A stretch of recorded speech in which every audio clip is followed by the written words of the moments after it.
Notre coach ce matin va vous structurer des produits. Enfin, en tout cas, on va parler de produits structurés avec vous, Grégory Soudjoutkian. Bonjour. Bonjour Lorraine, merci. Vous êtes directeur général de Retores Finance. Avec nous, pour faire un petit peu d'histoire sur cette classe d'actifs dont on parle souvent, mais qui en ce moment mérite qu'on parle d'elle.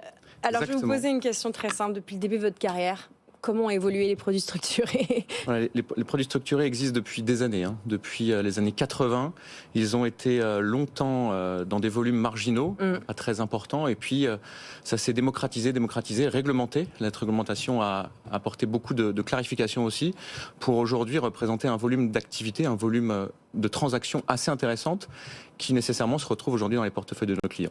Je vous pose la question par rapport à l'échelle de votre carrière, parce qu'au départ, les produits structurés, c'était un produit, personne ne comprenait ce que c'était réservé à une classe d'investisseurs avec beaucoup d'argent. Aujourd'hui, est-ce qu'on peut dire que ça s'est démocratisé? Est-ce que c'est le bon verbe? Ça s'est démocratisé. Oui, je suis d'accord avec vous, Lorraine. Ça s'est démocratisé grâce à la réglementation, grâce au travail aussi pédagogique des conseillers en gestion de patrimoine, des conseillers en gestion privée, qui expliquent de manière pédagogue et qui donnent accès à ces produits aux clients finaux. Et oui, les volumes, depuis 40 ans, se sont largement amplifiés pour atteindre aujourd'hui une classe d'actifs à part entière dans les portefeuilles. Rappelez-nous, expliquez-nous aussi simplement possible ce que c'est qu'un produit structuré pour ceux et celles qui en ont peut-être déjà entendu parler, mais qui ne s'approprient pas le concept. Ouais, c'est une très bonne question parce que c'est, au départ, un produit structuré, c'est qualifié de complexe. Au final, c'est un instrument financier comme un autre. C'est un instrument financier qui a pour mérite d'être construit sur mesure et qui va répondre aux besoins spécifiques des investisseurs. Voilà. Après, vous avez au sein de ce produit structuré plusieurs typologies d'instruments financiers. Tout d'abord une obligation, des actions, des options. Et le rendement, le comportement de votre produit structuré va dépendre de ce que vous avez déterminé en amont. C'est-à-dire quelle classe d'actifs, quel sous-jacent vous avez choisi. Une caractéristique importante sur les produits structurés, c'est que vous connaissez, et c'est la seule classe d'actifs aujourd'hui, vous connaissez les caractéristiques en amont. Elles sont prédéfinies. Et ces caractéristiques sont multiples. Elles découlent sur deux grandes familles de produits structurés. Les produits structurés à capitaux garantis à terme, 100% protégés, et les produits structurés à capitaux protégés à terme.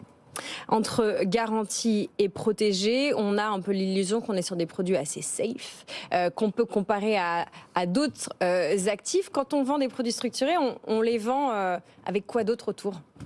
C'est une construction. Ou en alternative à quoi? En alternative à quoi? En ce moment. Alors, en ce moment, et là on va répondre peut-être au sujet du jour, le contexte, les taux, on est passé d'un univers de taux extrêmement bas, voire négatif, à un contexte de taux plus élevés. Il ne faut pas oublier que dans les produits structurés, vous avez une partie obligataire. Et cette partie obligataire, elle tire profit des taux plus élevés. Donc aujourd'hui, les produits structurés sont des excellentes alternatives pour essayer d'aller chercher des placements potentiellement plus rentables que les placements traditionnels. Une petite précision, 50 milliards d'euros ont été à peu près commercialisés en France en 2023 sur les produits structurés, dont 18 milliards l'ont été sur des produits à capitaux garantis. Et ça, c'est uniquement dû au fait que les taux sont aujourd'hui plus élevés qu'il y a 2 ans.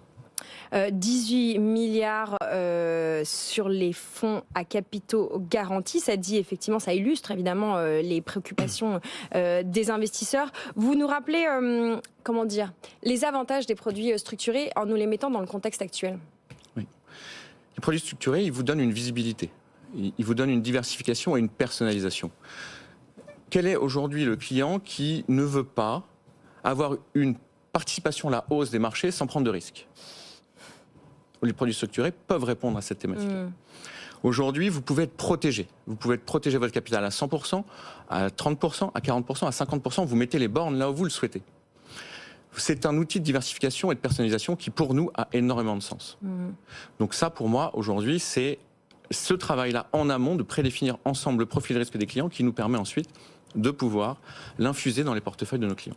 Bon, l'avantage de cette structuration, de la construction, de la co-construction de ce produit présente quand même quelques inconvénients qui peuvent faire peur, peut-être aussi dans le contexte pour ceux qui auraient des liquidités. Il y a justement le problème de la liquidité selon l'horizon de temps dans lequel on s'est inscrit. Comment vous traitez le sujet en ce moment avec vos clients? C'est un produit qui est liquide. Voilà. Il peut l'être en tout cas. Il ne faut pas oublier une chose, c'est que c'est un contrat qui est prédéfini et le terme est défini à l'avance. Donc si le client veut sortir avant la fin naturelle du contrat, il le peut. Mais cela va dépendre, en fait, son niveau de sortie va dépendre du contexte, de l'évolution des sous-jacents, et son niveau de sortie peut être supérieur ou inférieur. Donc il faut savoir que ce produit structuré, ces produits structurés sont liquides à n'importe quel moment, mais le timing vous met en risque. Si vous allez au bout du produit, pas de risque, le contrat s'avère honoré, et si vous voulez sortir avant, un risque de valorisation. Bon.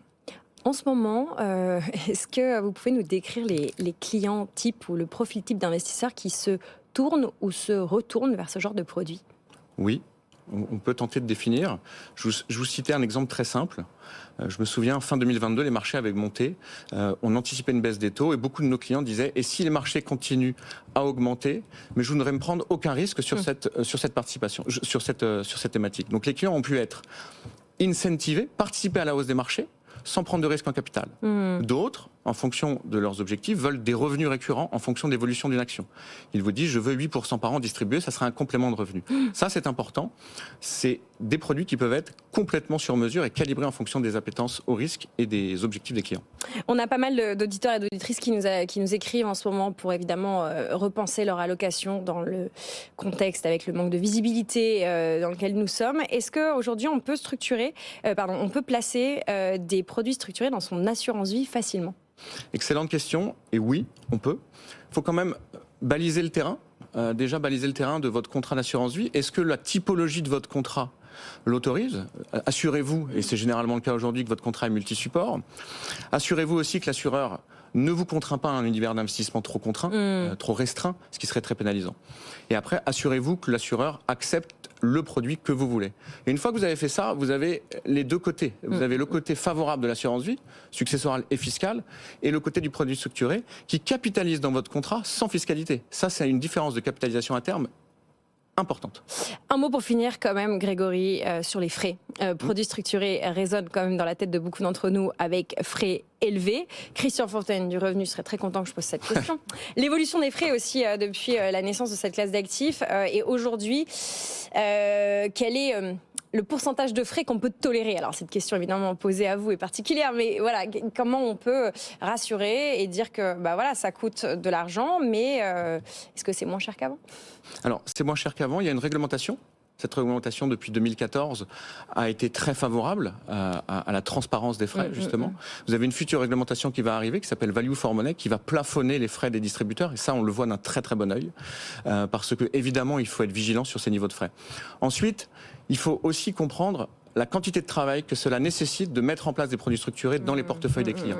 Il faut les rendre éligibles au contrat, il faut les structurer, il faut aujourd'hui pouvoir ensuite les rendre pédagogues et les expliquer aux clients, puis après les arbitrer. Donc oui, il y a une chaîne de valeur, une chaîne de création de valeur qui est rémunérée. Et aujourd'hui, vous connaissez les niveaux des frais, en amont également, comme le mécanisme du produit. Voilà, la haute couture du produit financier. Du produit, tout à fait. Merci beaucoup, Grégory Soupikian, pour ce portrait contextualisé des produits structurés. Avec nous, l'équipe de Retores Finance. Séquence à retrouver en podcast et en replay si vous l'avez attrapé en cours de route.